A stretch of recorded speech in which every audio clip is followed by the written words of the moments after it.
आज का विषय है मोह। मोह का अर्थ होता है एक ऐसा आकर्षण जिससे छूटा ना जा सके, ऐसा खिंचाव जिस पर हम काबू ना पा सकें। यही होता है ना मोह। विवश होकर हम खींचे चले जाते हैं। कुछ प्राप्त करने के लिए हम अपना सब कुछ दांव पर लगा देते हैं। वो मोह का पात्र कोई व्यक्ति हो सकता है, सत्ता हो सकती है, संपत्ति हो सकती है, कोई वस्तु हो सकती है, या शराब और जुए जैसा कोई व्यसन हो सकता है। जिस प्रकार लोहा चुंबक से छूट नहीं सकता, वैसे ही हम अपने मोह से छूट नहीं पाते। और हम मानते हैं कि मोह केवल हमारे प्रेम का गहरा रूप है। क्या ये सत्य नहीं? क्या हम मोह को प्रेम ही नहीं समझते? और फिर भी विचारकों ने, संतों ने मोह से छूटने का उपदेश दिया है। ऐसा क्यों है? मोह और प्रेम में भेद क्या है? हमें तो सदा ही हमारे मन का मोह प्रेम लगता है, किंतु गहराई से विचार करेंगे तो हम तुरंत ही जान पाएंगे कि प्रेम और मोह के बीच एक बुनियादी भेद है।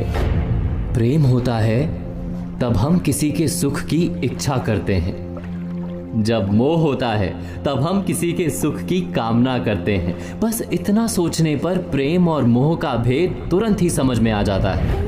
किसी व्यक्ति के प्रति जब हमारे मन में प्रेम होता है तब हम उसे सुख देने का प्रयास करते हैं। उसके प्रति मोह होता है तब हम उसके माध्यम से स्वयं सुख प्राप्त करने का प्रयत्न करते हैं।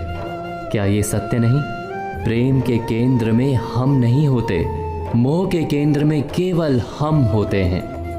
ये तो व्यक्ति की बात हुई, किंतु किसी वस्तु के प्रति प्रेम और मोह में क्या ऐसा ही भेद होता है?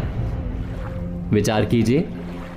यदि हमें सत्ता और पद के लिए प्रेम है तो हम क्या करेंगे? स्वयं अपने आप को उस सत्ता या पद के लिए योग्य बनाएंगे। किंतु यदि मोह है तो हम उसे प्राप्त करने के लिए किसी भी प्रकार का अनुचित कार्य करने को तैयार हो जाएंगे। संपत्ति के लिए प्रेम है तो हम मेहनत करेंगे, यदि मोह है तो चोरी करेंगे। क्या ये सत्य नहीं? जिस वस्तु या व्यक्ति के लिए हमें मोह होता है, हमारे सारे सुख का आधार हम उसे ही मान लेते हैं। जब वो प्राप्त नहीं होता तो हमारे मन में विक्षिप्तता प्रवेश करती है, जुनून पैदा हो जाता है। रात दिन हम उस व्यक्ति या वस्तु को प्राप्त करने के बारे में सोचते हैं। उसे प्राप्त करने के लिए उचित अनुचित का विचार नहीं करते। यही कारण है कि मोह से भरा व्यक्ति स्वयं को और समाज को हानि पहुंचाता है। क्या मोह से बचना इतना कठिन है? नहीं, मोह से छूटने का सरल सा उपाय है। मोह को प्रेम में परिवर्तित कर दें।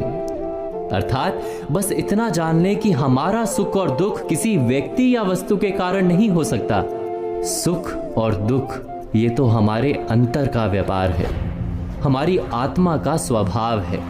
जैसे ही हम किसी को अपने सुख का आधार मानना बंद करते हैं, क्या तुरंत ही हमारा पागलपन नहीं छूट जाता? एक छोटी सी बात से ये विचार समझा जा सकता है। बचपन में खेल के लिए पागलपन था, बड़े होने पर खेल के प्रति प्रेम अवश्य है, किंतु अब पागलपन नहीं। अर्थात मोह बांधने का प्रयास करता है, इसीलिए सदा ही दुख का कारण होता है। प्रेम मुक्ति देता है, इसीलिए सदा ही सुख का आधार बनता है। इस पर विचार अवश्य कीजिएगा।